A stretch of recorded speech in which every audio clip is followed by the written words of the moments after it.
Okay, അപ്പൊ എല്ലാവർക്കും Riyas civil study സർക്കിളിലേക്ക് സ്വാഗതം.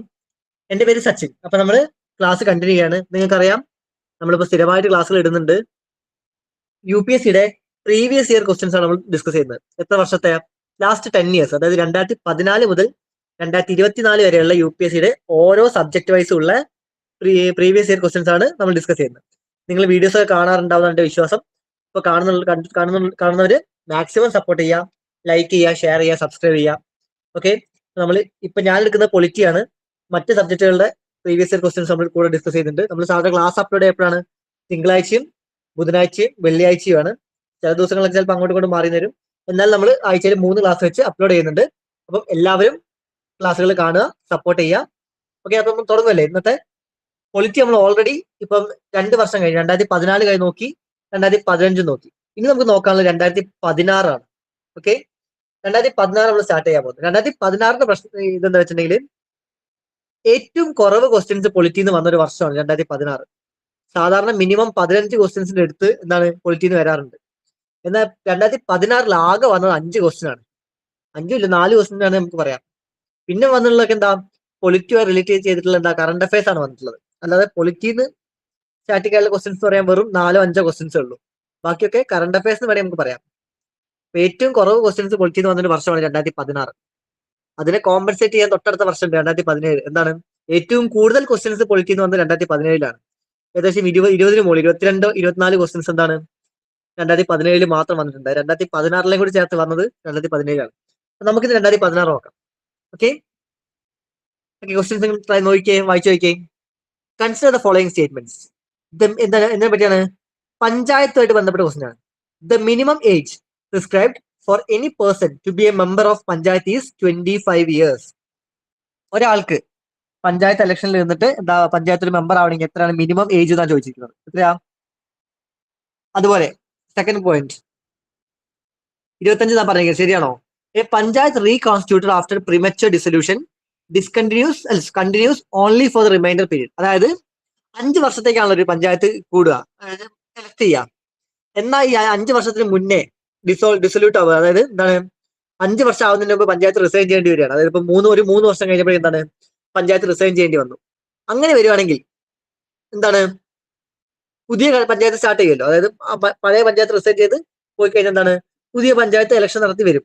അങ്ങനെ വരുന്ന പഞ്ചായത്തിന് എന്താണ് ബാക്കി, അതായത് 3 വർഷം ഇവർ ഭരിച്ചിട്ടുണ്ടെങ്കിൽ ബാക്കി 2 വർഷം ഉണ്ടാവില്ല 5-ല്. ആ 2 വർഷം മാത്രമേ അവർക്ക് ഭരിക്കാൻ പറ്റുള്ളൂ. അതായത് റിമൈനിങ് പീരീഡിൽ 5 വർഷമാണ് പഞ്ചായത്തിന്റെ കാലാവധി. അപ്പൊ ഇതിന്റെ ഇടയ്ക്ക് വെച്ച് ഒരു പഞ്ചായത്ത് എന്താ റിസൈൻ ചെയ്ത് പോവുകയാണെങ്കിൽ എന്താണ് പുതുതായിട്ട് വരുന്ന പഞ്ചായത്ത് എന്താണ് ആ ബാക്കി 5-ന്റെ ബാക്കി എത്ര ഉണ്ട് അത്രേ ഭരിക്കാൻ പറ്റും. അതായത് ഇപ്പം 2 വർഷമാണ് പഞ്ചായത്ത് ഭരിച്ചെങ്കിൽ വീണ്ടും ഇലക്ട് ചെയ്യുന്ന പഞ്ചായത്ത് എത്ര ഭരിക്കും? 3 വർഷം. ഓക്കെ, അങ്ങനെ അത് ബാക്കി പീരീഡ് മാത്രം ഇലക്ട് പാടുള്ളൂ എന്നാണ് ഇവിടെ പറഞ്ഞിരിക്കുന്നത്. ശരിയാണോ? നിങ്ങൾക്ക് നോക്കിയിട്ട് എന്ത് തോന്നുന്നു? ഓക്കെ, പഞ്ചായത്തിനാണ് നിൽക്കട്ടെ, നമുക്ക് നോക്കാം. ലെജിസ്ലേറ്റീവ് അസംബ്ലി, അതായത് നമ്മുടെ സ്റ്റേറ്റിന്റെ ലെജിസ്ലേറ്റീവ് അസംബ്ലിയിലേക്ക് ഇലക്ഷനിൽ എന്താ പങ്കെടുക്കാനുള്ള മിനിമം ഏജ് എത്രയാണ്? 25 ഇയേഴ്സ് ആണ്. അതായത് ഒരു MLA ഒക്കെ ആവണമെങ്കിൽ നിങ്ങൾക്ക് എത്ര 25 വയസ്സുണ്ടാവണം. അതുപോലെ ലോകസഭയിൽ ഒരു MP ആവണമെങ്കിൽ, ലോകസഭയിലേക്ക് മത്സരിക്കണമെങ്കിൽ നിങ്ങൾക്ക് എത്ര വയസ്സ് വേണം? അതിനും 25 വയസ്സ് മിനിമം വേണം. ഇനി രാജ്യസഭയിൽ മത്സരിക്കണ എത്ര വയസ്സ് വേണം മിനിമം? 25 മതിയോ? പോരാ, 30 വയസ്സ് വേണം. 30 വയസ്സുണ്ടെങ്കിൽ രാജ്യസഭയിലേക്ക് മത്സരിക്കാൻ പറ്റുള്ളൂ. ഇനി ഇന്ത്യയുടെ പ്രസിഡന്റ് ആവണമെങ്കിൽ, നിങ്ങൾക്ക് പ്രസിഡന്റ് ആയിട്ട് മത്സരിക്കണമെങ്കിൽ എത്ര വർഷം ഉണ്ടാവണം? എത്ര വയസ്സ് വേണം മിനിമം നിങ്ങൾക്ക് 35 വയസ്സുണ്ടാവണം. ഇത് കാണാതെ പഠിക്കുക. വയസ്സ് മാറിപ്പോയത്. സ്റ്റേറ്റിന്റെ ലെജിസ്ലേറ്റീവ് അസംബ്ലി ആണെങ്കിൽ 25 വയസ്സ്, ലോകസഭയ്ക്കാണെങ്കിൽ 25 വയസ്സ്, രാജ്യസഭയ്ക്ക് 30 വയസ്സ്, പ്രസിഡന്റിന് 35 വയസ്സ്. ഇനി ഇവിടെ ചോദിച്ചാൽ പഞ്ചായത്ത്, ഒരു പഞ്ചായത്തിന്റെ മെമ്പർ ആവണമെങ്കിൽ മിനിമം എത്ര വയസ്സ് വേണം? 25 വേണോ? വേണ്ട, നമുക്ക് എത്ര മതി? 21 വയസ്സ് മതി. ഓക്കെ, അപ്പൊ ഈ സ്റ്റേറ്റ്മെന്റ് തെറ്റാണ്. ഇവിടെ 25 അല്ല, 21 ആണ്. ഓക്കെ, ഇനി രണ്ടാമത്തെ panchayat reconstituted after premature dissolution continues only for remainder period. എന്താണ് ഒരു കാലാവധി തീരുന്നതിന് മുന്നേ ഒരു പഞ്ചായത്ത് എന്താ റിസൈൻ ചെയ്തിട്ടുണ്ടെങ്കിൽ എന്താണ് സംഭവിക്കുക? പുതിയ പഞ്ചായത്ത് എലക്ട് ചെയ്യും. അങ്ങനെ എലക്ട് ചെയ്യുന്ന പഞ്ചായത്തിന് എത്രയാ റിമൈൻ ചെയ്ത, അതായത് 5 വർഷത്തിൽ ബാക്കി എത്ര സമയം ബാക്കിയുണ്ടോ അത് മാത്രമേ അവർക്ക് എന്താ ഭരിക്കാൻ പറ്റുള്ളൂ. അത് ശരിയാണോ? ശരിയാണ്. അവർക്ക് എന്താ ബാക്കി പീരീഡ് മാത്രമേ ഭരിക്കാൻ പറ്റുള്ളൂ. ഓക്കെ, ശരിയാണ്. ഇപ്പൊ നമ്മുടെ എന്താ പറയാ, ഒരു സ്റ്റേറ്റിന്റെ ഇലക്ഷൻ ഒക്കെയാന്ന് വെച്ചാൽ MLA എന്താ, ഒരു സ്റ്റേറ്റിന്റെ മന്ത്രിസഭയുടെ ഇലക്ഷൻ ആണെങ്കിൽ ഇപ്പൊ ഒരു 3 വർഷം കഴിഞ്ഞപ്പോൾ ഒരു മന്ത്രിസഭ പിരിച്ചുവിട്ടു, അല്ല എന്താ റിസൈൻ ചെയ്തു. അങ്ങനെയാണെങ്കിൽ എന്താ, പുതുതായിട്ട് വരുന്ന മന്ത്രിസഭയ്ക്ക് എന്താ, അവർക്ക് വീണ്ടും 5 കൊല്ലം ഉണ്ടാവും അല്ലേ? അതായത് ബാക്കി പീരീഡ് വീണ്ടും 5 കൊല്ലം ഉണ്ടാവും. ഓക്കെ, അത് പക്ഷെ എന്താ പഞ്ചായത്തിന്റെ കേസിൽ അങ്ങനെയല്ല. പഞ്ചായത്തിന്റെ കേസിൽ എന്താണ്, 5 കൊല്ലത്തിൽ ബാക്കി എത്ര സമയമുണ്ട് അത്രേ പുതുതായിട്ട് വരുന്ന പഞ്ചായത്തിന് ഭരിക്കാൻ പറ്റുള്ളൂ. ഇപ്പൊ റിമൈനിങ് പീരീഡ് ശരിയാണ്. അപ്പൊ ഇതെന്തായാലും ഓർത്ത് വെക്കുക, ഇത് ഓർത്ത് വെക്കുക, പഞ്ചായത്തിനെ പറ്റിയുള്ള കാര്യങ്ങൾ. പഞ്ചായത്ത് എപ്പോഴാണ് നിലവിൽ വന്നതെന്ന് അറിയാലോ? എപ്പോഴാണ്, ഏത് ഷെഡ്യൂളാണെന്ന് അറിയാലോ? ഏത് ഷെഡ്യൂളാ? 11th ഷെഡ്യൂളാണ് പഞ്ചായത്തിനെ പറ്റി പറയുന്നത്. 12th എന്താണ്, മുനിസിപ്പാലിറ്റിയെ പറ്റി പറയുന്നത്. Okay, 73rd amendment, sorry 73rd അമെന്റ്മെന്റിലൂടെയാണ്, അതായത് 1993-ലെ 73rd അമെന്റ്മെന്റിലൂടെയാണ് എന്ത്, പഞ്ചായത്ത് രാജ്യം നിലവിൽ വന്നത്. ഓക്കെ, ഒക്കെ നിങ്ങൾക്ക് അറിയാവുന്ന കാര്യമായിരിക്കും, ഞാൻ പറഞ്ഞതേ ഉള്ളൂ. ഇനി സെക്കൻഡ് ക്വസ്റ്റ്യൻ, ബില്ല് ലാപ്സ് ആവുന്ന കുറെ കേസുകളുണ്ട്. അതെന്താ, ഇപ്പൊ ഒരു ബില്ല് ഇൻട്രൊഡ്യൂസ് ചെയ്തെന്ന് വെച്ചോ, അത് ഇൻട്രൊഡ്യൂസ് ചെയ്ത് പാസ് ആവുന്നതിന്റെ മുന്നേ എന്താ, ലോക്സഭ പിരിച്ചുവിടുക, അങ്ങനെയൊക്കെ ചെയ്തിട്ടുണ്ടെങ്കിൽ എന്താ, ബില്ല് അങ്ങനെ ഇല്ലാതാവും. ആ ബില്ല് പുതുതായിട്ട് വരുന്ന ലോക്സഭയിലേക്ക് പാസ്സാവില്ല. എന്താണ്, ഏത് ലോകസഭയാണോ ഈ ബില്ല് കൊണ്ടുവരുന്നത് ആ ലോകസഭ പിരിച്ചുവിടുന്ന അല്ലെങ്കിൽ റിസൈൻ ചെയ്യുന്നതോടെ എന്താണ് സംഭവിക്കുന്നത്, ആ ബില്ലും അതോടെ തന്നെ ഇല്ലാതാവുകയാണ്. അതിനാണ് ഈ ലാപ്സ് എന്ന് പറയുന്നത്. അങ്ങനെ ബില്ല് ഇല്ലാതാവുന്നതിനാണ് ഈ ലാപ്സ് എന്ന് പറയുക. ഓക്കെ, അപ്പൊ അതിന്റെ കണ്ടീഷൻസ് ആണ് നമ്മൾ നോക്കുന്നത്. A bill pending in the Lok Sabha lapses on its prorogation. Prorogation എന്താ നമുക്ക് പറയാം, അതായത് ലോകസഭ പെൻഡിങ് ആയി കിടക്കുന്നത്, അത് ലോകസഭയിൽ എത്തി ബില്ല്, പക്ഷെ എന്താ, ലോകസഭയിൽ ഇതുവരെ വോട്ട് ചെയ്ത് പാസ്സാക്കിയിട്ടില്ല, അത് ഇപ്പോഴും ലോകസഭയിൽ പെൻഡിങ് ആണ്.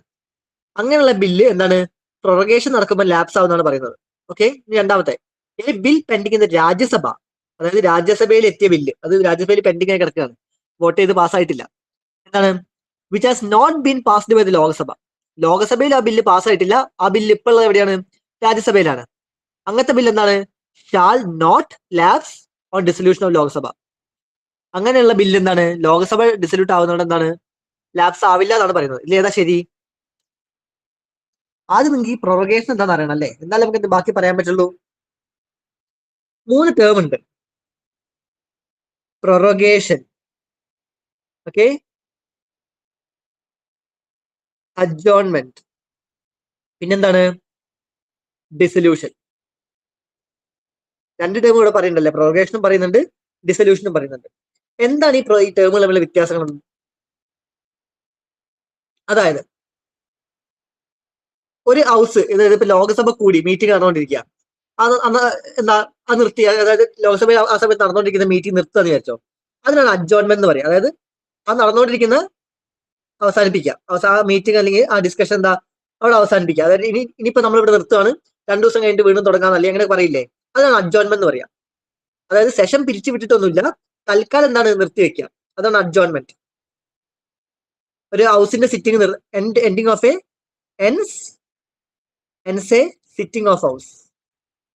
അതിപ്പോ രാജ്യസഭയാണെങ്കിൽ ലോക്സഭയിൽ എന്താ, അതിന് തൽക്കാലത്ത് അടുത്ത നടപടിയൊക്കെ എന്താ നിർത്തിവെക്കുക. എന്നിട്ട് 2 ദിവസം കഴിഞ്ഞിട്ടൊക്കെ എന്താ ചിലപ്പോൾ 2 ദിവസം കഴിഞ്ഞിട്ടോ അല്ലെങ്കിൽ 3 ദിവസം കഴിഞ്ഞിട്ടൊക്കെ എന്താ വീണ്ടും ഹൗസ് കൂടിയെന്ന് വരാം. പക്ഷേ അഡ്ജോൺമെന്റ് എന്ന് പറഞ്ഞാൽ എന്താ, തൽക്കാലത്തേക്ക് ഹൗസിന്റെ പരിപാടികളൊക്കെ നിർത്തിവെക്കുക, അതാണ് അഡ്ജോൺമെന്റ്. ഇനി പ്രൊറഗേഷൻ എന്താണ്, പ്രൊറഗേഷൻ വെച്ചിട്ടുണ്ടെങ്കിൽ ലോകസഭയിൽ അല്ലെങ്കിൽ രാജ്യസഭയിൽ എന്താ, ഒരു സെഷൻ അങ്ങ് അവസാനിപ്പിക്കുക. അതായത് ഒരു സെഷൻ ഉണ്ടാവും, ഈ കുറച്ച് കാലാവധിയിലേക്ക് എന്താ, ലോകസഭയുടെ രാജ്യസഭയുടെ സെഷൻ അങ്ങ് നടന്നുകൊണ്ടിരിക്കും. ആ സെഷൻ അങ്ങോട്ട് അവസാനിപ്പിക്കുന്നതിനാണ് എന്താ പറയാ, പ്രൊറഗേഷൻ എന്ന് പറയാം. ജസ്റ്റ് ഒരു ദിവസം അവസാനിപ്പിക്കുന്ന അഡ്ജോൺമെന്റ് പറയും, പക്ഷെ എന്താ, സെഷനെ അവസാനിപ്പിക്കുന്ന എന്താ പറയാ, പ്രൊറഗേഷൻ എന്ന് പറയും. എൻസ് എ സെഷൻ, ഒരു സെഷൻ അവസാനിപ്പിക്കുന്നതിനാണ് പ്രൊറഗേഷൻ എന്ന് പറയാം. ഓക്കെ, ഇനി ഡിസൊല്യൂഷൻ. ഡിസൊല്യൂഷൻ എന്താണ്, ഡിസൊല്യൂഷൻ എന്ന് പറഞ്ഞിട്ടുണ്ടെങ്കിൽ എന്താ, ആ പാർലമെന്റ്, ആ ഹൗസിൽ, അതായത് ലോകസഭ ഡിസൊല്യൂട്ട് ആയി എന്ന് പറഞ്ഞാൽ എന്താ, അതിന്റെ അർത്ഥം എന്താണ്, അതിന്റെ അവസാനിച്ചു, ആ ലോകസഭ പിരിച്ചു വിട്ടു, അല്ലെങ്കിൽ അത് എന്താ റിസൈൻ ചെയ്തു, അതാണ് ഡെസൊല്യൂഷൻ. അതായത് കംപ്ലീറ്റ് എന്നേക്കുമായിട്ട് ആ ലോകസഭ അവസാനിച്ചു. പിന്നെന്താണ്, ഡെസൊല്യൂഷൻ നടന്നതിന് സംഭവിക്കുക എന്താ, ആ ലോകസഭ അവസാനിച്ചു, പിന്നെന്താ, പുതിയ ഇലക്ഷൻ നടക്കണം, പുതിയ ഇലക്ഷൻ നടന്ന് പുതിയ ആൾക്കാരെ സെലക്ട് ചെയ്യണം, എന്താ എലക്ട് ചെയ്യണം. ഓക്കെ, അതാണ് dissolution. Ends the life of the house. അതിപ്പോ രാജ്യസഭയായിക്കോട്ടെ, രാജ്യസഭയിലെ സോറി ലോകസഭ, രാജ്യസഭ പെർമനന്റ് ആണല്ലോ, ലോകസഭയാണ് അതിന്റെ ഡെസൊല്യൂഷൻ നടക്കുക. ഓക്കെ, ഒന്നാമത് എന്താ, 5 കൊല്ലം കഴിയുമ്പോൾ എല്ലാ ലോകസഭയാണെങ്കിലും സ്റ്റേറ്റും മന്ത്രിസഭയ്ക്കാണെങ്കിൽ എന്താ, താനെ റെസൊല്യൂഷൻ നടക്കും അല്ലെ. 5 കൊല്ലം കഴിയുമ്പോഴാണല്ലോ എന്റെ കാലാവധി അവസാനിപ്പിക്കുക. 5 കൊല്ലം കഴിയുമ്പോൾ നോർമലി എന്താണ് റെസൊല്യൂഷൻ നടക്കും. എന്നാൽ ചില കേസുകളിൽ എന്താണ് പ്രസിഡന്റിന്റെ ഓർഡർ വഴിയോ ഒക്കെ എന്താണ് ലോകസഭ പിരിച്ചുവിടും. കംപ്ലീറ്റ് ആയിട്ട് റെസൊല്യൂഷൻ നടത്തും. ഓക്കെ, അപ്പൊ എന്താണെന്ന് കൃത്യമായിട്ട് മനസ്സിലാക്കുക. അഡ്ജോൺമെന്റ് എന്താണ്? അഡ്ജോൺമെന്റ് എന്ന് വെച്ചിട്ടുണ്ടെങ്കിൽ എന്താ, തൽക്കാലത്തേക്ക് ആ ഹൗസിന്റെ സിറ്റിംഗ് അവസാനിപ്പിക്കുക. തൽക്കാലത്തേക്ക് എന്താ, ഇന്ന് ഇത്രയും ദിവസം എന്താ ഡിസ്കഷൻ നടന്നു, ഹൗസ് സിറ്റിംഗ് നടന്നു, ഇന്നത്തെ നിർത്തുകയാണ്. അതിനാണ് അഡ്ജോൺമെന്റ് എന്ന് പറയാം. ഓക്കെ, പ്രൊറഗേഷൻ എന്താണ്? പ്രൊറഗേഷൻ എന്ന് പറഞ്ഞാൽ സെഷൻ, ലോകസഭയുടെ ഒരു സെഷൻ തന്നെ അവസാനിപ്പിക്കുക. ചിലപ്പോൾ കുറെ ദിവസങ്ങളായിട്ട് കണ്ടിന്യൂസ് ആയിട്ട് എന്താ സെഷൻ നടന്നുകൊണ്ടിരിക്കുകയായിരിക്കും ലോകസഭയിൽ. ആ സെഷൻ ആയിട്ട് കംപ്ലീറ്റ് ആയിട്ട് അവസാനിപ്പിക്കുന്ന എന്താ പറയാ, പ്രൊറഗേഷൻ എന്ന് പറയാം. ഡെസൊല്യൂഷൻ എന്താണ്? ഹൗസ് തന്നെ കംപ്ലീറ്റ് ആയിട്ട് ഇല്ലാതാക്കുക. അതായത് ഡെസൊല്യൂഷൻ എന്ന് പറഞ്ഞിട്ടുണ്ടെങ്കിൽ എന്താ, ആ ഹൗസിന്റെ കാലാവധി കഴിഞ്ഞു, ഒന്നെങ്കിൽ അത് റിസൈൻ ചെയ്യുക, അല്ലെങ്കിൽ എന്താ 5 കൊല്ലത്തെ കാലാവധി കഴിഞ്ഞു. കാലാവധി കഴിഞ്ഞാൽ ഡിസൊല്യൂഷൻ എന്ന് പറയാം. ഇനി അഡ്ജോൺമെന്റ് ആരാ തീരുമാനിക്കുക? അഡ്ജോൺമെന്റ് തീരുമാനിക്കുക സ്പീക്കർ അല്ലെങ്കിൽ ഡെപ്യൂട്ടി സ്പീക്കർ ആണ്. ഓക്കെ, പ്രൊറഗേഷൻ ആരാ തീരുമാനിക്കുക? പ്രസിഡന്റ് ആണ്. ഓക്കെ, ഡെസൊല്യൂഷൻ ഞാൻ പറഞ്ഞല്ലോ, ചിലപ്പോൾ 5 കൊല്ലത്തെ കാലാവധി കഴിഞ്ഞാൽ താനേ ആവും, അല്ലെങ്കിൽ പ്രസിഡന്റ് വഴി. ഇവിടെ പറഞ്ഞതാണ് പ്രൊറഗേഷൻ ആണ്. അതായത് ലോകസഭയിൽ പ്രൊറഗേഷൻ നടന്നു. അതിനർത്ഥം എന്താ, ലോകസഭയുടെ അത് കുറെ ദിവസമായിട്ട് സെഷൻ നടന്നുകൊണ്ടിരിക്കുകയാണ്, ആ സെഷൻ അവസാനിപ്പിച്ചു, അതാണ് പ്രൊറഗേഷൻ. ആ സെഷൻ അവസാനിപ്പിച്ച സമയത്ത് എന്താണ്, ലോകസഭയിൽ ബില്ല് പെൻഡിങ് ആണ്. അപ്പൊ ആ സെഷൻ അവസാനിപ്പിച്ചത് കൊണ്ട് ആ പെൻഡിങ് ആയ ബില്ല് ലാപ്സ് ആവുമോ, ആ ബില്ല് ഇല്ലാതാവുമോ, അതാണ് ചോദ്യം. ഇവിടെ പറഞ്ഞിരിക്കുന്നത് എന്താണ്, ലാപ്സ് ആവും എന്നാണ് പറഞ്ഞത്. ശരിയാണോ? അല്ല, അത് ലാപ്സ് ആവില്ല. ഓക്കെ, അങ്ങനെ പ്രൊറഗേഷൻ, അതായത് ഒരു സെഷൻ അവസാനിച്ചെന്ന് വെച്ചാൽ എന്താണ്, ലോകസഭയിലെ ബില്ല് പെൻഡിങ് ആയുള്ള ബില്ലൊന്നും ലാപ്സ് ആവില്ല. ഒരു സെഷനല്ലേ അവസാനിച്ചുള്ളൂ, വീണ്ടും അടുത്ത സെഷൻ കുറച്ച് നേരം തുടങ്ങിയെന്ന് വരും, കുറച്ച് കാലങ്ങൾക്ക് ശേഷം അടുത്ത സെഷൻ തുടങ്ങിയെന്ന് വരും. ഓക്കെ, അപ്പൊ അതുകൊണ്ട് ഒരു സെഷൻ അവസാനിച്ചു എന്ന് വെച്ചാൽ എന്താണ്, അതായത് പ്രൊറഗേഷൻ നടന്നു എന്ന് വെച്ചാൽ ലോകസഭയിൽ ഒരിക്കലും ബില്ല് ലാപ്സ് ആവില്ല. ഇനി രാജ്യസഭയിലെ കേസ് നോക്കിയേ. രാജ്യസഭയിൽ എന്താ ഡെസൊല്യൂഷൻ, ഇവിടെ ലോകസഭ ഡെസൊല്യൂഷൻ അല്ല പറഞ്ഞത്, ലോകസഭ ഡിസൊല്യൂഷൻ ആയി. അതായത് എന്താ, ലോകസഭയുടെ ലൈഫ് അവസാനിച്ചു, ലോകസഭയുടെ കാലാവധി അവസാനിച്ചു, ലോകസഭ എന്നേക്കായിട്ട് ഇല്ലാതായി. ഓക്കെ, ഇനി അടുത്ത ഇലക്ഷൻ നടക്കണം. ഓക്കെ, ആ ഒരു സിറ്റുവേഷനിൽ ഒരു ബില്ല് രാജ്യസഭയിൽ പെൻഡിങ് ആണ്, ലോകസഭയിൽ അത് പാസ്സായിട്ടുമില്ല, രാജ്യസഭയിലാണ് പെൻഡിങ്. രാജ്യസഭ എന്ന് പറഞ്ഞാൽ പെർമനന്റ് ഹൗസ് ആണ്, അവിടെ പെൻഡിങ് ആണ്, ലോകസഭയിലാണെങ്കിൽ പാസ്സായിട്ടുമില്ല. ആ സമയത്ത് ലോകസഭ ഡെസൊല്യൂഷൻ ആയി. ഇവിടെ പറഞ്ഞിരിക്കുന്നത് ബില്ല് ലാപ്സ് ആവില്ല എന്നാണ്. ശരിയാണോ? ശരിയാണ്, ബില്ല് ലാപ്സ് ആവില്ല. കാരണം ബില്ല് ഇപ്പോഴും രാജ്യസഭയിലാണ് പെൻഡിങ്, അതായത് പെർമനന്റ് ആയിട്ടുള്ള രാജ്യസഭയിൽ പെൻഡിങ്ങിലാണ്, രാജ്യസഭ പാസ്സാക്കിയിട്ടില്ല. അപ്പൊ എന്താ, പുതിയ ലോകസഭ വന്നു കഴിഞ്ഞാൽ എന്താ, ചിലപ്പോൾ പാസ്സാക്കിയെന്ന് വരും. അതുകൊണ്ട് ഇവിടെ ലാപ്സ് ആവുന്നില്ല. അപ്പൊ ഇത് ശരിയാണ്. അപ്പൊ 2 ഓൺലി ആണ് ബി. ഇവിടെ ഞാൻ പറഞ്ഞിട്ടില്ലേ, ഇവിടെ ബി ആണ് 2 ഓൺലി. ഓക്കെ, അപ്പൊ എന്താണ് പ്രൊറഗേഷൻ, അഡ്ജോൺമെന്റ്, ഡിസൊല്യൂഷൻ എന്നുള്ള മനസ്സിലാക്കുക. ഇനി എപ്പോഴൊക്കെയാണ് ബില്ല് ലാപ്സ് ആവുക? ബില്ല് ലോകസഭയിൽ പെൻഡിങ് ആണെങ്കിൽ, ലോകസഭ ഡെസൊല്യൂഷൻ ആവുന്ന സമയത്ത് ബില്ല് അപ്പോഴും പെൻഡിങ്ങിലാണെങ്കിൽ എന്താ, ബില്ല് ലാപ്സ് ആവും. അതുപോലെ എന്താണ്, ലോകസഭയിൽ പാസ്സായ ബില്ല് രാജ്യസഭയിലാണെങ്കിൽ ഇപ്പോഴും പെൻഡിങ് ആയി കിടക്കുകയാണ്. ഈ സമയത്ത് എന്താ, ലോകസഭ ഡെസൊല്യൂഷൻ ആയി കഴിഞ്ഞാൽ എന്താ സംഭവിക്കുക? കാരണം ആ ഡെസൊല്യൂഷൻ ആയ ലോകസഭയിലാണ് ബില്ല് പെൻഡിങ് ആയി കിടക്കുന്നത്. അപ്പൊ എന്താണ്, ആ ബില്ല് അപ്പോഴും ലാപ്സ് ആവും. അപ്പൊ ഈ 2 കേസ് ഓർത്ത് വെക്കുക. ലോകസഭയിൽ ഒരു ബില്ല് പെൻഡിങ് ആയി കിടക്കുകയാണ്, ലോകസഭ ഡെസൊല്യൂഷൻ ആയി, അപ്പൊ എന്താണ് സംഭവിക്കുക? ബില്ല് ലാപ്സ് ആവും. അതുപോലെ തന്നെ എന്താണ്, ലോകസഭയിൽ ബില്ല് പാസ്സായി, പക്ഷെ എന്താണ്, ആ ബില്ല് രാജ്യസഭയിൽ പാസ്സായിട്ടില്ല, രാജ്യസഭയിൽ ഇപ്പോഴും പെൻഡിങ് ആയി കിടക്കുക. ഇതിനെല്ലാം ലോകസഭ എന്തായി, ഡിസോൾവ് ആയി. അപ്പൊ എന്ത് സംഭവിക്കും? ആ ബില്ലും ലാപ്സ് ആവും. ഓക്കെ, കുറച്ച് കൺഫ്യൂഷൻ ഉണ്ടാവും, എന്നാലും ജസ്റ്റ് മനസ്സിലാക്കുക. ഓക്കെ, നെക്സ്റ്റ് മൂന്നാമത്തെ ക്വസ്റ്റ്യൻ സിമ്പിൾ ആണ്. ചീഫ് സെക്രട്ടറിനെ പറ്റിയാണ്. ആരാണ് ചീഫ് സെക്രട്ടറി? നമ്മൾ കഴിഞ്ഞ ഡിസ്കഷനിൽ വേറെ ടേബിൾ പഠിച്ചിട്ടുണ്ടായിരുന്നു. എന്താണ്? ക്യാബിനറ്റ് സെക്രട്ടറി അല്ലേ? Cabinet secretary. Cabinet secretary central government ആണെങ്കിൽ ഇവിടെ സ്റ്റേറ്റ് ഗവൺമെന്റിന്റെ ഏറ്റവും ഹയസ്റ്റ് സിവിൽ സർവീസ് ഓഫീസർ ആണെന്ത്? Chief secretary.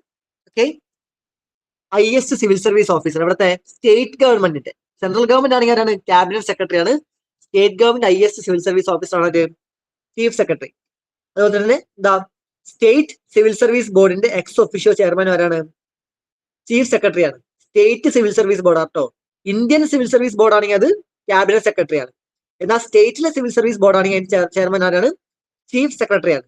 ഇനി ഇവിടുത്തെ ചോദ്യം നോക്കിയേ. The chief secretary in a state is appointed by the governor of that state. Governor ആണോ ചീഫ് സെക്രട്ടറി അപ്പോയിന്റ് ചെയ്യുന്നത് നോക്കാം. Next point, the chief secretary in a state as a fixed tenure. അദ്ദേഹത്തിന്റെ കാലാവധി fixed ആണെന്നാണ് പറഞ്ഞത്. ശരിയാണോ? ഇവിടെ answer വന്നിരിക്കുന്നത് നൈദർ 1 or 2 ആണ്. രണ്ടും നൈദർ 1 or 2 ആണ്. ഓക്കെ, എന്താണ് ബാക്കി രണ്ടും തെറ്റാണ്. എന്താണ് ഒരു സ്റ്റേറ്റിന്റെ ചീഫ് സെക്രട്ടറിനെ അപ്പോയിന്റ് ചെയ്യുന്ന ആരാന്നറിയോ? ആരാണ്? അവിടുത്തെ ഗവർണർ അല്ല, പകരം ആരാണ്? ചീഫ് മിനിസ്റ്റർ ആണ്. ചീഫ് മിനിസ്റ്റർ ആണ് എന്ത് അപ്പോയിന്റ് ചെയ്യുക. ഗവർണറുടെ പേരിലായിരിക്കും അപ്പോയിന്റ് ചെയ്യുക, പക്ഷെ എന്താണ് ചീഫ് മിനിസ്റ്റർ ആണ് എന്ത് ചീഫ് സെക്രട്ടറിനെ അപ്പോയിന്റ് ചെയ്യുക. അത് വെറും ഒരു എക്സിക്യൂട്ടീവ് ആക്ഷൻ വഴി സിമ്പിൾ ആയിട്ട് ചീഫ് മിനിസ്റ്ററിനെ അപ്പോയിന്റ് ചെയ്യാൻ പറ്റും. ഇനി എന്താ ഫിക്സഡ് ടെന്യൂർ. ഒരു ഫിക്സഡ് ടെന്യൂറും ഇല്ല ചീഫ് സെക്രട്ടറി. അതായത് തോന്നിയ പോലെയാണ്. ചീഫ് മിനിസ്റ്ററിന് തോന്നിയ സമയത്ത് എന്താണ് അപ്പോയിന്റ് ചെയ്യാം, അല്ലെങ്കിൽ ആളെ മാറ്റമൊക്കെ ചെയ്യാം. ഓക്കെ, അപ്പൊ ഫിക്സഡ് ടെന്യൂർ ഒന്നും ഇല്ല. ഫിക്സഡ് ടെന്യൂർ വേണമെന്നാണ് അഡ്മിനിസ്ട്രേറ്റീവ് റിഫോം കമ്മീഷൻ ഒക്കെ പറഞ്ഞത്, പക്ഷെ എന്താണ് ഇപ്പോഴും ഫിക്സഡ് ടെന്യൂർ വന്നിട്ടില്ല. അപ്പൊ രണ്ടും സ്റ്റേറ്റ്മെന്റ് തെറ്റാണ്. So neither 1 or 2. ഇനി അടുത്തത്, the parliament of India acquires the power to legislate on any item in the state list. State ലിസ്റ്റിനെ പറ്റിയാണ്. In the national interest if a resolution to that effect is passed by the. അതായത് എന്താണ് state list എന്താണെന്ന് നിങ്ങൾക്ക് അറിയാം. എന്താണ് state list? നമുക്ക് 3 list ഉണ്ടല്ലേ, union list, state list, concurrent list. ഈ യൂണിയൻ ലിസ്റ്റിൽ ആരാണ് കാര്യങ്ങൾ തീരുമാനിക്കുക? നിയമം ഉണ്ടാക്കുന്നതും ആ നിയമം നടപ്പിലാക്കുന്ന ഒക്കെ ആരാണ്? സെൻട്രൽ ഗവൺമെന്റ് ആണ്. ഓക്കെ, എന്നാൽ സ്റ്റേറ്റ് ലിസ്റ്റിലോ? സ്റ്റേറ്റ് ലിസ്റ്റിൽ പറഞ്ഞ എല്ലാ കാര്യങ്ങളും നിയമം അതിന് മുകളിൽ മൊത്തം അധികാരം നിയമം ഉണ്ടാക്കാനും നടപ്പിലാക്കാനും ഒക്കെ അധികാരം ആർക്കാണ്? സ്റ്റേറ്റ് ഗവൺമെന്റിനാണ്. അപ്പൊ കൺകറന്റ് ലിസ്റ്റിലോ? കൺകറന്റ് ലിസ്റ്റിൽ പറഞ്ഞിരിക്കുന്ന സബ്ജക്റ്റിലൊക്കെ എന്താണ് നിയമം ഉണ്ടാക്കുന്ന അധികാരം ആർക്കൊക്കെയാണ്? സെൻട്രലിനും ഉണ്ട്, സ്റ്റേറ്റിനും ഉണ്ട്. അപ്പൊ നിങ്ങൾ എന്തൊക്കെയാണ് യൂണിയൻ ലിസ്റ്റ്, എന്തൊക്കെയാണ് സ്റ്റേറ്റ് ലിസ്റ്റ്, എന്തൊക്കെയാണ് കൺകറന്റ് ലിസ്റ്റ് എന്ന് ഒരു ജസ്റ്റ് ഒരു ഐഡിയ വേണം. കാരണം ക്വസ്റ്റ്യനിൽ കാണാറുണ്ട് അങ്ങനെ. എന്നിട്ട് ഇതിൽ ഏതാണ് കൺകറന്റ് ലിസ്റ്റ് പെടുന്നത്, ഏതാണ് സ്റ്റേറ്റ് ലിസ്റ്റ് പെടുന്നതൊക്കെ ചോദ്യം കണ്ടിട്ടുണ്ട്. അതുകൊണ്ട് അതിൽ എന്തൊക്കെയാണ് ലിസ്റ്റ് ഉള്ളതെന്ന് ജസ്റ്റ് ഒന്ന് അറിഞ്ഞു വെക്കുക. അപ്പൊ എന്താണെന്ന് മനസ്സിലായല്ലോ. ഇവിടെ പറഞ്ഞിരിക്കുന്നത് എന്താണ്? സ്റ്റേറ്റ് ലിസ്റ്റിലുള്ള ഐറ്റത്തിൽ സാധാരണ നിയമം ഉണ്ടാക്കുന്ന ആരാണ്? സ്റ്റേറ്റ് ഗവൺമെന്റ് ആണ്. എന്നാൽ പാർലമെന്റിന് ചില സമയത്ത് എന്താണ് സ്റ്റേറ്റ് ലിസ്റ്റിലുള്ള കാര്യങ്ങൾക്ക് എന്താണ് നിയമം ഉണ്ടാക്കാൻ പറ്റും. അതായത് സെൻട്രൽ ഗവൺമെന്റിന് വേണമെങ്കിൽ ചില സിറ്റുവേഷനിൽ എന്താണ് സ്റ്റേറ്റ് ലിസ്റ്റിലുള്ള കാര്യങ്ങളുടെ മുകളിൽ എന്താണ് പവർ ഉണ്ടാവും, നിയമം ഉണ്ടാക്കാനും നടപ്പിലാക്കാനൊക്കെയുള്ള പവർ കിട്ടും. എന്താണ് ആ സിറ്റുവേഷൻ ആണ് ചോദിച്ചത്. എപ്പോഴാണ്? ആരോ റെസൊല്യൂഷൻ പാസ്സാക്കണം. ആരാണ്? Lok Sabha by a simple majority of is total membership. Lok Sabha by a majority of not less than 2/3 of is total membership. Rajya Sabha by a simple majority of is total membership. Rajya Sabha by a majority of not less than 2/3 of its members present voting. ആര് resolution പാസ്സാക്കിയാലാണ് പാർലമെന്റിന്റെ state ലിസ്റ്റിലുള്ള കാര്യങ്ങളിൽ അധികാരം കിട്ടുക? അത് ലോകസഭയല്ല, രാജ്യസഭയ്ക്കാണ് power. അപ്പൊ ലോകസഭയുടെ 2 സ്റ്റേറ്റ്മെന്റും തെറ്റി. ഇനിയിപ്പോ ഇതിൽ ഏതാണ്? സി ആണോ ഡി ആണോ? By simple majority of total membership ആണോ, അതോ majority of not less than 2/3 of its members present voting ആണോ? ഓക്കെ, ഓപ്ഷൻ ഡി ആണ് ശരി ഉത്തരം. നിങ്ങൾക്ക് അറിയായിരിക്കും എന്താണ് ഓപ്ഷൻ ഡി ആണ്. രാജ്യസഭ എങ്ങനെയാണ്? രാജ്യസഭ എന്താണ് മിനിമം പ്രസന്റ് ആൻഡ് വോട്ടിംഗ്. അത് നിങ്ങൾക്ക് അറിയാം പ്രസന്റ് വോട്ടിംഗ് എന്താണ്. അതായത് ഇപ്പൊ ഞാൻ എക്സാമ്പിൾ പറയുകയാണെങ്കിൽ 500 പേരുണ്ട്, ഒരു 500 പേര് ഇപ്പൊ ഒരു അസംബ്ലിയിൽ അല്ലെങ്കിൽ ഒരു ഹൗസിലുണ്ട് വെച്ചോ. അതിൽ 400 പേരാണ് പ്രസന്റ്. ആ 400 പേരിൽ 300 പേരെ വോട്ട് ചെയ്യുന്നുള്ളൂ. അപ്പം പ്രസന്റ് ആൻഡ് വോട്ടിംഗ് ആരാണ്? പ്രസന്റ് ആൻഡ് വോട്ടിംഗ് 300 പേരാണ്. ഓക്കെ, അതാണ് പ്രസന്റ് വോട്ടിംഗ്. അപ്പം ആ പ്രസന്റ് ഇപ്പൊ 300 ആണെങ്കിൽ 300ന്റെ 2/3 മെജോറിറ്റി. ഓക്കെ, ഞാൻ എക്സാമ്പിൾ പറഞ്ഞാണ്. അപ്പം രാജ്യസഭ ഈ പ്രസന്റ് ആൻഡ് വോട്ടിംഗ് മെമ്പേഴ്സിന്റെ 2/3 മെജോറിറ്റിയിൽ എന്താണ് റെസൊല്യൂഷൻ പാസ്സാക്കി കഴിഞ്ഞാൽ എന്താണ് പാർലമെന്റിന് സ്റ്റേറ്റ് ലിസ്റ്റിലുള്ള സബ്ജക്റ്റിൽ വേണമെങ്കിൽ നിയമം ഉണ്ടാക്കാം. അത് അങ്ങനെ എന്തെങ്കിലും സിറ്റുവേഷൻ വരുമ്പോൾ മാത്രമേ എന്താണ് നടപ്പിലാക്കുള്ളൂ. ഓക്കെ, അത് വരുന്ന ഈ പവർ വരുന്നത് ആർട്ടിക്കിൾ 249 ആണ്, ഓർത്ത് വെക്കുക. Rajya Sabha by a majority of not less than 2/3 of its members present and വോട്ടിംഗിൽ ഒരു റെസൊല്യൂഷൻ പാസ്സാക്കിയാൽ പാർലമെന്റിന് സ്റ്റേറ്റ് ലിസ്റ്റിലുള്ള സബ്ജക്റ്റിൽ നിയമം ഉണ്ടാക്കാം. ഇനി നെക്സ്റ്റ് 2016 അവസാന ക്വസ്റ്റ്യൻ ആണ് ഗ്രാം ന്യായാലയ ആക്ട്. ഇതൊരു കറണ്ട് അഫയേഴ്സ് ക്വസ്റ്റ്യൻ തന്നെ ആയിരുന്നു. ഗ്രാം ന്യായാലയസ് എന്താണ് ഇത്തവണ കുറച്ച് ഇമ്പോർട്ടന്റ് ആണ്. കാരണം 2024 എന്താണ് കുറച്ച് ന്യൂസ് വന്നിട്ടുണ്ട് ഗ്രാം ന്യായാലയസിനെ പറ്റി. അപ്പം അതുകൊണ്ട് അതിനെ പറ്റിയുള്ള പോയിന്റ് ഒക്കെ നോക്കി വെക്കണം. എന്താണ് ഗ്രാം ന്യായാലയ? ഈ ഒരു ആക്ട് വന്നത് 2008 ഓക്കെ, നമുക്ക് നോക്കാം, പോയിന്റ് നോക്കാം. As per the act, Gram Nyayalayas can hear only civil cases and not criminal case. Gram ന്യായാലയസിന് എന്താണ് സിവിൽ കേസ് മാത്രമേ കേൾക്കാൻ പറ്റുള്ളൂ, എന്താണ് ക്രിമിനൽ കേസ് പറ്റില്ല എന്നാണ് പറഞ്ഞത്. ഇനി അടുത്തത്, the act allows local social activist as mediators or reconciliators. Okay, local ആയിട്ടുള്ള ആക്ടിവിസ്റ്റ് ഉണ്ടല്ലോ, അവർക്കൊക്കെ എന്താണ് ഈ കേസുകളിൽ മീഡിയേറ്റർ ആയിട്ടൊക്കെ നിൽക്കാമെന്നാണ് ആ ആക്ടിൽ പറഞ്ഞതെന്നാണ് പറയുന്നത്. നോക്കാം, എന്താണ് ഗ്രാൻഡ് ന്യായാലയ ആക്ട്? 2008 വന്നത്. എന്തിനാണത്? അത് നമ്മുടെ ഇപ്പോഴത്തെ ഒരു കോടതികളുടെ അവസ്ഥ എന്താണ്? ഒരുപാട് കേസുകൾ ഇങ്ങനെ കെട്ടിക്കിടക്കുക അല്ലെ, അത് സമയത്ത് തീർപ്പാക്കാൻ പറ്റാതെ ഒരുപാട് കേസുകൾ ഇങ്ങനെ കോടതിയിൽ കെട്ടിക്കിടക്കുകയാണ്. അപ്പൊ അതിനൊരു പരിഹാരം കൊണ്ടുവരാൻ വേണ്ടിയിട്ട് ഗ്രാമങ്ങളിൽ, അതായത് നമ്മുടെ റൂറൽ ഏരിയാസിലുള്ള, അറ്റ്ലീസ്റ്റ് റൂറൽ ഏരിയാസിലുള്ള പെറ്റി കേസുകളൊക്കെ ഉണ്ടാവുമല്ലോ, അങ്ങനെയുള്ള കേസുകൾക്കൊക്കെ എന്താണ് ഇപ്പൊ വലിയ നമ്മുടെ കോടതിയിലെത്താൻ സമയം പോക്കാതെ തന്നെ തീരുമാനം ഉണ്ടാക്കാൻ വേണ്ടിയിട്ടാണ് എന്ത് ഈ ഗ്രാം ന്യായാലയസ് കൊണ്ടുവന്നത്. അതായത് കോടതിയിൽ പോയിട്ട് കോടതിയിൽ വെറുതെ സമയം കളയാതെ ഒരുപാട് കേസ് പെൻഡിങ് ആവാതെ നിൽക്കാൻ വേണ്ടിയിട്ട് എന്താണ് റൂറൽ ഏരിയാസിലൊക്കെ ഉള്ള പെറ്റി കേസുകൾ, ആ പെറ്റി കേസൊക്കെ എന്താണ് ഈ ഗ്രാം ന്യായാലയസ് വഴി എന്താണ് തീരുമാനം ഉണ്ടാക്കുക, ആ കേസുകൾക്കൊക്കെ തീർപ്പുണ്ടാക്കുക. അപ്പൊ കോടതി വരെ പോയിട്ടുള്ള സമയം കളയാനും വേണ്ട, കേസുകൾ കെട്ടിക്കിടക്കുക, അങ്ങനത്തെ പ്രശ്നങ്ങൾ ഉണ്ടാവില്ല. അതിന് വേണ്ടി ഉണ്ടാക്കിയതാണ് എന്ത് ഗ്രാം ന്യായാലയ ആക്ട്. ഓക്കെ, കോടതിയിലുള്ള എന്താണ് നമ്മുടെ ജുഡീഷ്യൽ സിസ്റ്റത്തിലുള്ള ഒരുപാട് പെൻഡിങ് കേസുകൾ ഉണ്ട്, അതിങ്ങനെ കെട്ടിക്കിടക്കുന്നത്. അത് അതിന് തീർപ്പുണ്ടാക്കാനൊക്കെ വേണ്ടിയിട്ടാണ് ഗ്രാം ന്യായാലയം കൊണ്ടുവന്നത് റൂറൽ ഏരിയാസിൽ. ഓക്കെ, ഇനി ഇവിടുത്തെ ക്വസ്റ്റ്യൻ നോക്കിയേ. As per the act Gram Nyayalayas can hear only civil case, not criminal case. ശരിയാണോ? സിവിൽ കേസ് മാത്രമേ പറ്റുള്ളൂ, ക്രിമിനൽ കേസ് പറ്റില്ലേ? ഇത് തെറ്റാണ്. എന്താണ് ഗ്രാം ന്യായാലയസിന് സിവിൽ കേസും പറ്റും, ക്രിമിനൽ കേസും പറ്റും. സിവിലും പറ്റും, ക്രിമിനലും പറ്റും. രണ്ട് കേസും എന്താണ് ചെയ്യാൻ പറ്റും. ഓക്കെ, സിവിൽ ജൂറിസ്ഡിക്ഷനും ഉണ്ട്, ക്രിമിനൽ ജൂറിസ്ഡിക്ഷനും ഉണ്ട്. ഓക്കെ, ക്ലിയർ അല്ലേ? അപ്പൊ തെറ്റിപ്പോരുത്, മറക്കരുത്. ഇനി act allows local the act allows local social activist as mediators. അതും ശരിയാണ്. കാരണം റൂറൽ ഏരിയ ആണല്ലോ, അവിടെയുള്ള ചെറിയ ചെറിയ ഡിസ്പ്യൂട്ട് ഒക്കെ തീർക്കാൻ എന്താണ് മീഡിയേറ്റർ ആയിട്ട് അവിടുത്തെ കുറച്ച് ലോക്കൽ സോഷ്യൽ ആക്ടിവിസ്റ്റിനൊക്കെ എന്താണ് അവർ യൂസ് ചെയ്യാൻ പറ്റും. ഓക്കെ, അപ്പൊ അതും ശരിയാണ്. അപ്പം ഓപ്ഷൻ 2 ഓൺലിയാണ്, ഓപ്ഷൻ ബി ആണ് ശരി ഉത്തരം. ഓക്കെ, ഓപ്ഷൻ ബി നോക്കിയേ.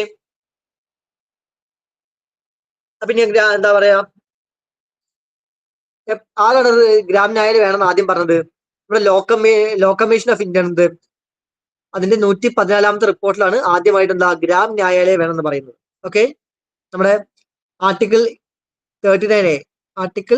39A എന്താണ് ഒരു ഡയറക്റ്റീവ് പ്രിൻസിപ്പിൾസ് ഓഫ് സ്റ്റേറ്റ് പോളിസിയാണ്.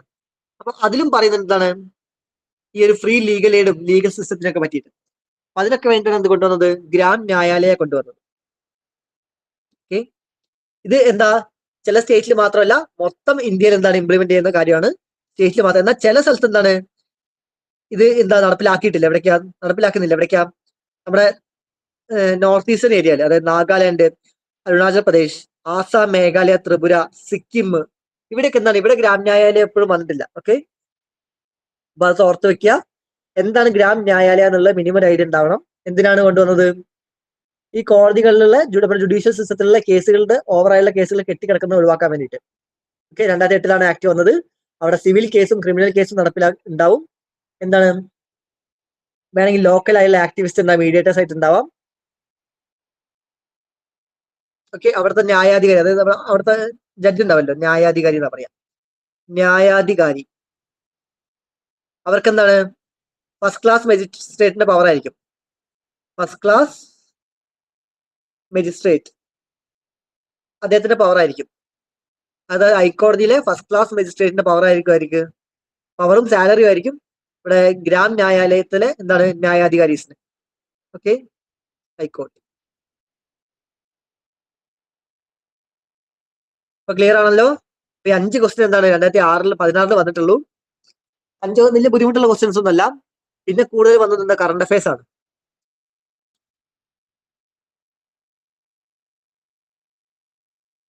അപ്പൊ നമ്മൾ ഇന്നത്തെ ക്ലാസ് ഇത്രയേ ഉള്ളൂ. നമ്മൾ 2016 മാത്രം നോക്കിയിട്ടുള്ളൂ. വെറും 5 ക്വസ്റ്റ്യൻസേ ഉള്ളൂ.